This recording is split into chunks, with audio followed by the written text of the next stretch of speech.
हम जैसे लोग जो 70 के दशक में पैदा हुए, जिनके 80 के दशक में थोड़ी सी चेतना कविता समझने या सुनने की आई, उनके लिए जो हिंदी के मानक नाम थे, जिनको सुनना, जिनको पढ़ना अपने आप में बहुत अद्भुत था।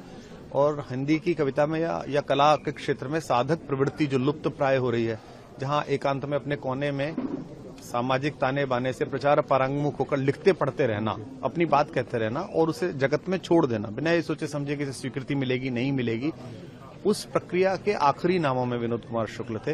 हमें आशा थी कि वे स्वास्थ्य लाभ कर लेंगे। पीछे प्रधानमंत्री जी ने भी उनका हालचाल पूछा था और मुख्यमंत्री जब गए थे तो मैंने मुख्यमंत्री जी को भी फोन करके पूछा था कि उनका स्वास्थ्य कैसा है, और हमें लगता था कि साहित्य उत्सव जो जनवरी में होगा उसके समय पर उनके दर्शन होंगे, उनसे अध्यक्षता या वे उद्घाटन करेंगे, लेकिन वे अपनी अंतिम यात्रा पर चले गए। हिंदी का एक बहुत बड़ा प्रतीक पुरुष विदा हुआ है। बड़ा हिंदी का नुकसान है, और हिंदी का नहीं, भारतीय भाषाओं का नुकसान है। विश्व में जब भी हिंदी कविता की बात चलेगी, तब जब विनोद कुमार शुक्ल याद आएंगे। जब भी कोई व्यक्ति हताश बैठेगा और उसकी तरफ कोई दूसरा व्यक्ति हताशा में हाथ बढ़ाएगा, जब भी वो हाथ बढ़ाकर चलेगा, तब विनोद कुमार शुक्ल की कविताएं हमारे साथ चलेंगी। सर, आपके साथ एक मुलाकात जब भी वो किसी कार्यक्रम में, दिल्ली के साहित्य के कार्यक्रम में आए, तो हम लोगों ने बिल्कुल विद्यार्थी की तरह पीछे बैठ के उन्हें सुना, उनको जाना, उनकी कविताओं को हमने हंस के माध्यम से, फाकी के माध्यम से, अन्य ग्रंथ